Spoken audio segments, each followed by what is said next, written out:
महाराष्ट्रासाठी आजचा दिवस हा काळा दिवस आहे असं म्हटलं तरी वावगं ठरणार नाही.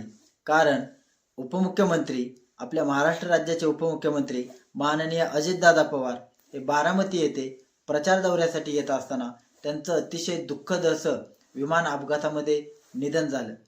कोणालाही कल्पना नसेल, कोणाच्याही मनी ध्यानी नसेल अशा पद्धतीचं चटका लावून जाणं हे महाराष्ट्राला परवडणारे नाही.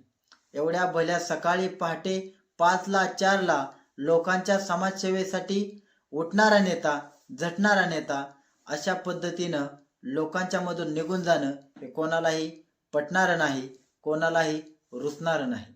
आमचा आणि त्यांचा भले हे काय संबंध नसेल, राजकारणाशी आणि आमचा काहीही संबंध नसेल, परंतु अशा व्यक्ती राजकारणातून जाणं, अशा व्यक्ती महाराष्ट्रापासून दूर जाणं हे महाराष्ट्राच्या हिताचे नाही.